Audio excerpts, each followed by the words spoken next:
Hey, fellow Aquas. How y'all doing? Welcome. We're going to be taking a look at your mid-month check-in here.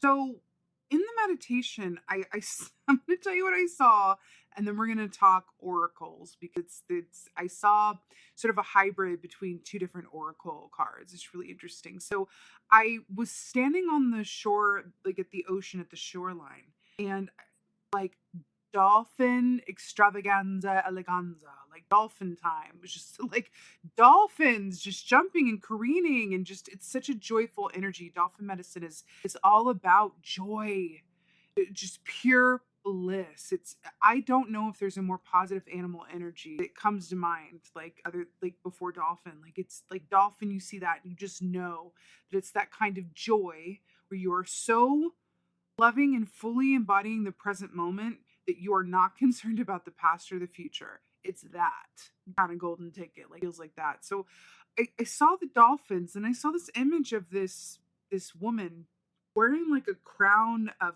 pearls, like kind of like a sea nymph goddess, kind of sitting on a throne, like in the ocean, in the shallow bit, and then all these dolphins like sort of very happily as dolphins do, like jumping around her.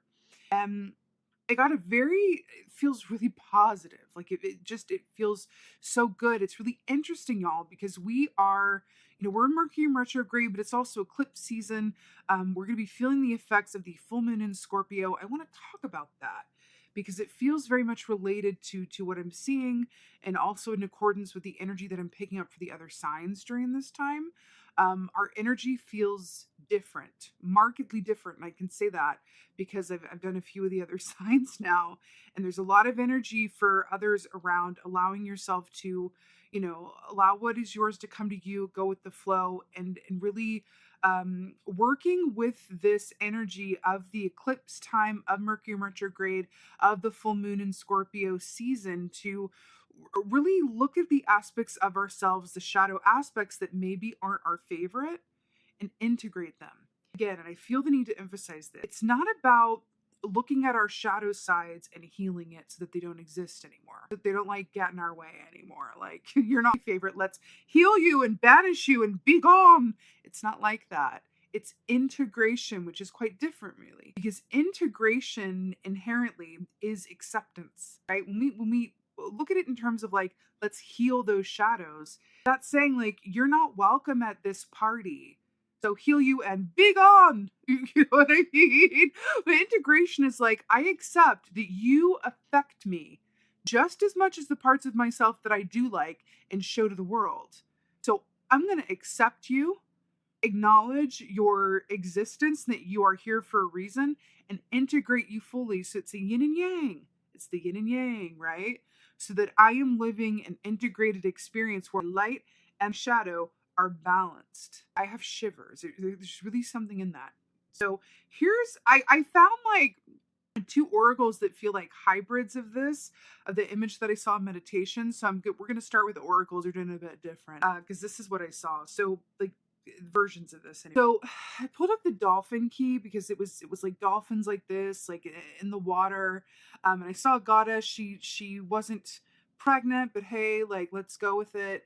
It was very much this happy energy, and it says their happiness, dolphin happiness. So this feels like this is casting a glow on this time for us.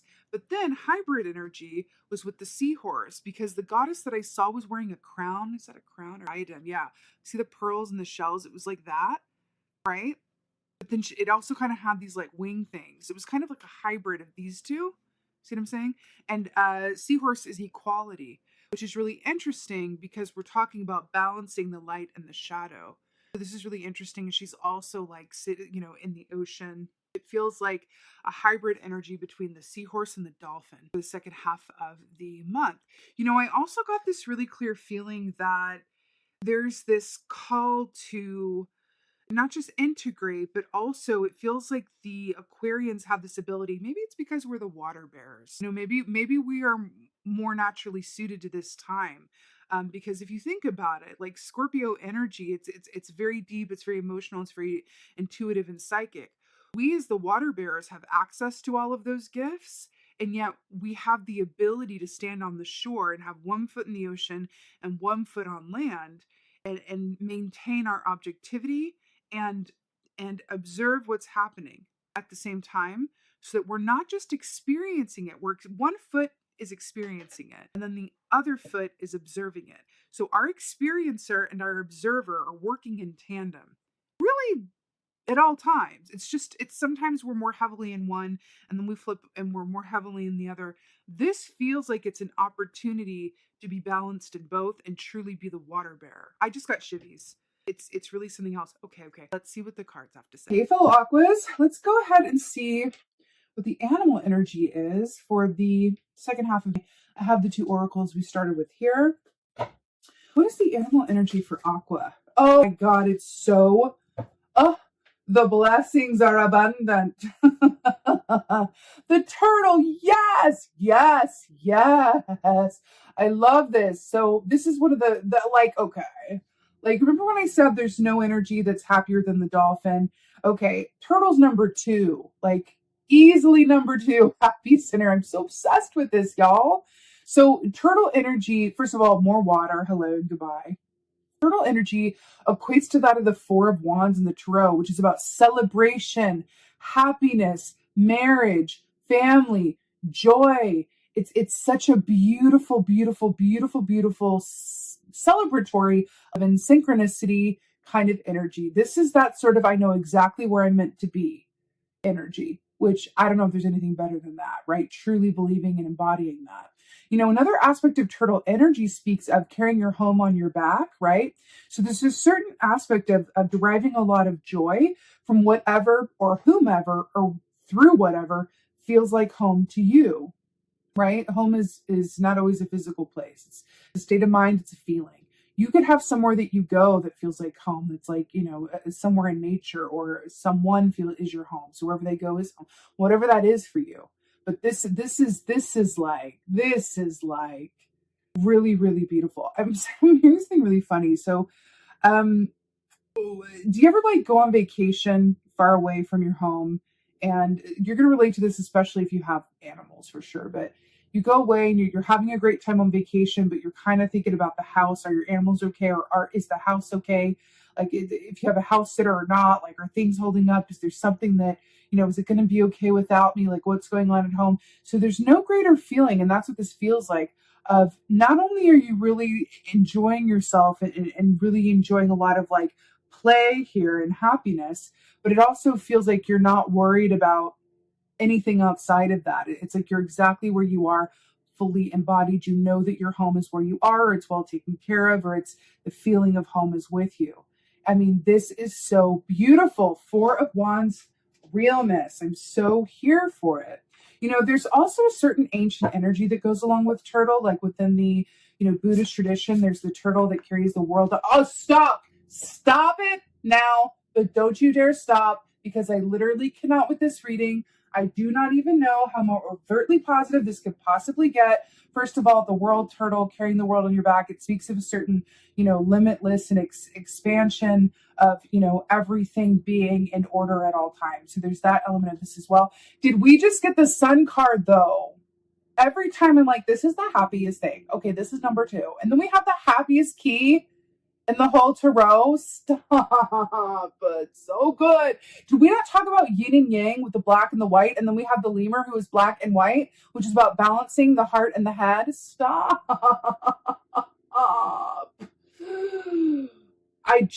There is something about this time frame for Aquas that just feels like I'm seeing Rocky on the steps in Philadelphia, like Eye of the Tiger, but not as like, you know, violent.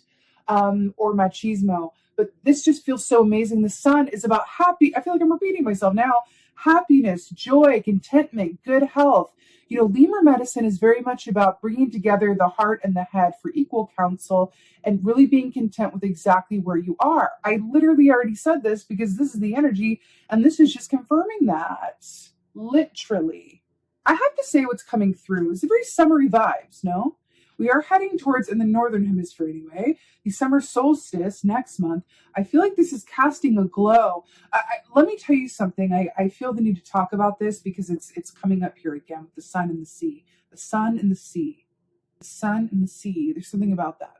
So when I was meditating for the collective this morning, I got a very distinct inner. I'm going to tell you what I saw. I'm not telling the other signs this, not because it's a secret, but because I didn't really feel like I needed to like specify.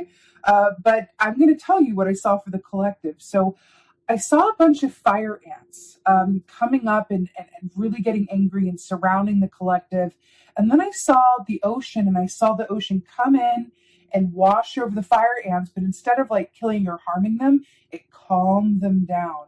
And I heard there's going to be a lot of relief in Damnu season. So Damnu rules, she's the water goddess. She's Queen of Cups, right?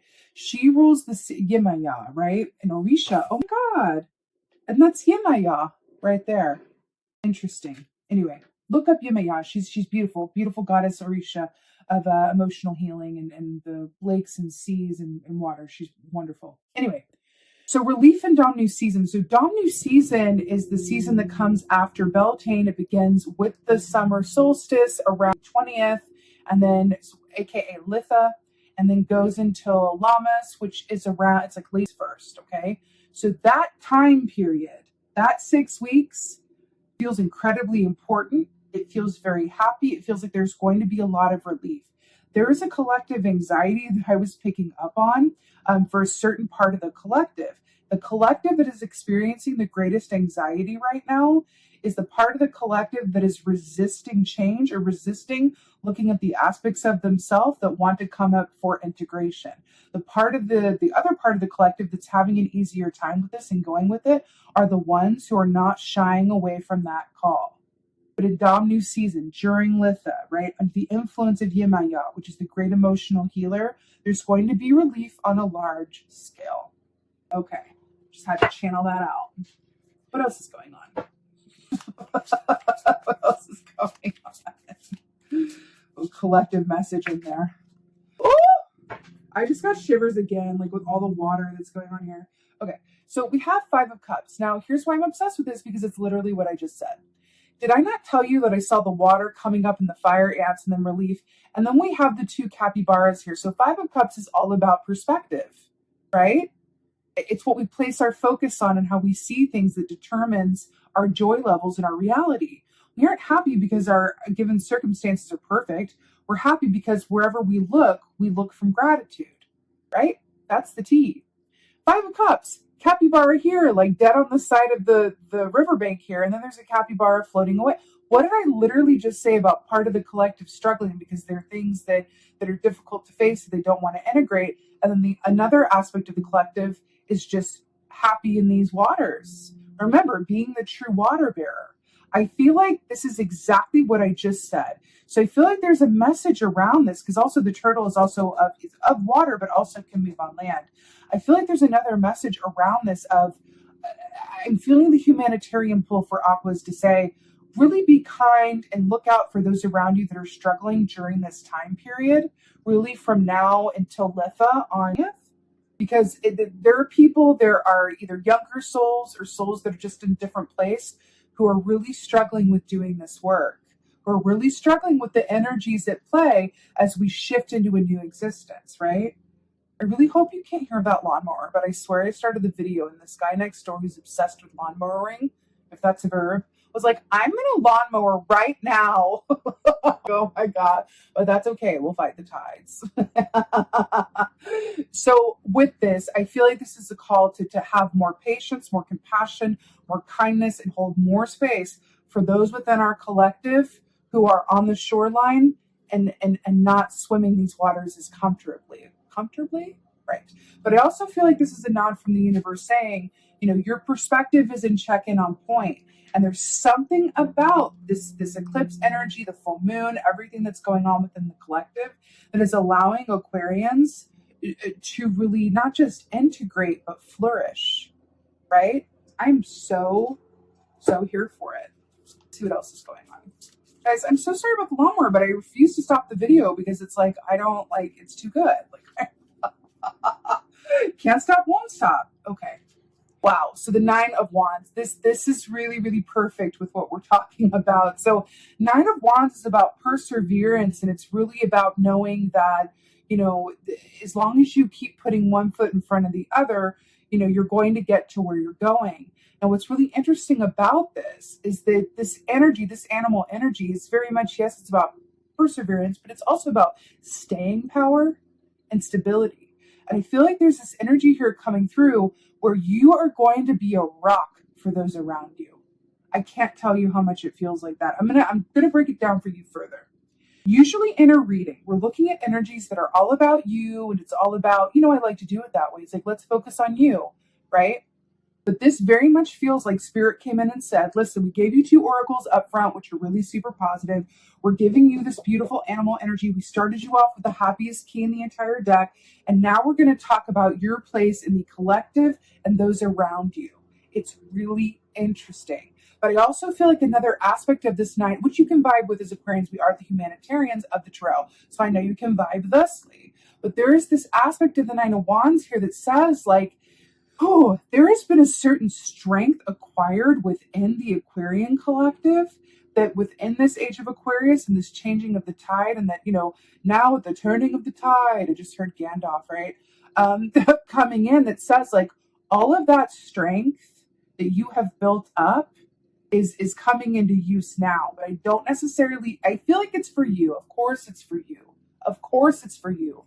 But it is also so strong that it is extending and benefiting those around you who could use a little extra help. Is there anything better? Like, shivers, and I feel like this is so, so amazing.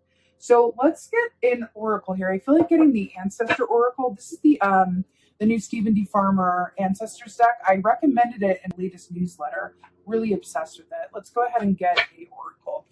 This is really something else, Aqua. I just feel like all the things. Oh, this is really okay. So we have animal here, which is really funny because we had 2 animal oracles to start with, and like it's all animals for this reading. Like, look, there's nothing but animals here. It's really so fun. So animal, and this says instinct. So this is really interesting. What I'm really drawn to here, I believe this is a puma or a cougar. What I'm really drawn to here is standing on the edge of this cliff here with the dark clouds and using this instinct as to knowing which way to go next. This is really interesting because if you think about it, being in the water, being around this energy coming from a place of instinct, I feel like you're going to be called to not look at your situation and where you're going too far ahead, but approach this time like an animal would. The animal doesn't go like, I'm going to go to the grocery store and really stock up the refrigerator, right? The animal goes, okay, let's find lunch. And then once lunch is done, okay, let's do dinner, but only when they get hungry again, right? For the most part. There's some animals who stock and store for sure, depending on the season. But these animals, these predatory, mammals, there's this energy of just being exactly where you are and coming from a place of instinct. Because if you are popping yourself into the future thinking, what am I going to do for the next meal, before you've even gotten your current one, or while you're having your current one, you are cutting yourself off from being able to provide for yourself in the given moment and get all the information that is available to you.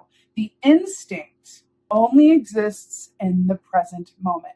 Now, intuition is a bit different. And intuition is very fluid and is all directions of time and space. And in order to access it, it does require that you be present, but it's a bit more nebulous in the specific context. Instinct, though, animal instinct, animals are in the present moment in the same way that I could see here in this little girl here, that children are, right? And so it's really interesting that we're being called to be in that energy in that way. It's really, really beautiful. I feel like part of the reason behind that, though, why we're being called to kind of come from this animal instinct, is I feel like there's going to be a lot going on that may call for either shift in direction or kind of being on your feet and being ready and being flexible and adaptable. But it feels incredibly positive. I'm hearing with this, and I've been hearing this a lot for this round, is if you stay ready, you ain't got to get ready. I feel like there are things coming. You're being called to just really tune into where you are and follow your instincts. Because there's also there's an aspect of cloudiness to the current energy where things are not necessarily as they appear, or it's about looking at it from a different perspective, like we saw here. So I'm really hearing to tap into your instincts if things start to feel confusing or you can't see the forest through the trees, which I feel like is a lot of the energy around you as opposed to coming from you, but we are susceptible to it all the same. Tap into that animal instinct and remind yourself that you know exactly what's going on. As an Aquarian, you are here for this new age in Aquarius, and you are at a point where you have set yourself up and prepared yourself to not only exist within the current, kind of more challenging energies for the collective, but thrive within them, right? There's something to that. I actually want to get some advice as well. It's funny because for this mid-month check-in, I'm doing it like I did the Beltane readings, where I do the 3 and the Oracle and all of this format without the clarifiers, and then I get an advice, but I'm doing everything out of order because I started with the oracles that I'm doing here. So I'm loving it, though. I'm going to go with the flow and be a sea animal about it and get the advice last. So I'm here for it. Whoa. Okay. 3 of Swords in reverse. So I feel like this came up recently in a weekly reading I just did. So 3 of Swords in the upright is about heart pain that's connected to the past. It's about a lot of mental tensions. It's the swords, as you know, that really can affect us in every way, shape, and form, right? It's that really, really heavy pain. The fact that it's in reverse, these swords are about to fall out, right? And do you see how it's the same like dark and stormy sky that's here? We're also talking about cluing yourself into the given moment and being exactly where you are. I feel like this is directly speaking to the shadow aspects that are coming up for integration. And I'm hearing that you are very much being invited to do that in some way, shape, or form as the opportunity arises. Now, I do feel like a good group of you are going to be able to, it's not that we're exempt from this, it's that we're going to be having a more fluid time going about it because we are accepting it and choosing to work with it as opposed to fighting it. Does that make sense? As the water bearers. Does that make sense? There are other signs that are going to be thrown into the depths of the ocean asking to work on these things, like the fire ants as well, right? And there are others who are going to, have 1 foot on land to ground themselves and then 1 foot in the water so that they can do this work in a balanced way. And I feel like that's why the 3 of Swords is in reverse. For a lot of others, it's going to be in the upright around this work, the parts of ourselves that we don't like to look at, the parts that are our own responsibility for our pain and how we've been holding ourselves back, and the pain that we've caused others, and the past pain that has affected our choices, how we made fear-based choices over love-based choices, all of those things that are difficult to look at. Ultimately, how have we played a role in where we are and where we are not? But for us, this is flipped up in the reverse and coming up as advice, right? Which is saying, I'm hearing this, forgive everyone for everything. That includes you. That's the way forward with this energy. Forgive everyone for everything, including yourself. And I feel like I just felt you guys go, yes, I can do that. It doesn't feel like an energy of like, no, or like, that sounds really hard. I feel like there's something within the energy for Aquas that goes, yeah, I'm about ready for that. Or that sounds good. Order up, that sounds good. This is really beautiful. This is like the tonic for the collective. The thing is, they have it like this. We have it like this. And so not only can you do this with and for yourself, but others around you are going to benefit from you doing this, right? This is integration. This is denial. Integration, denial, integration. So here for it.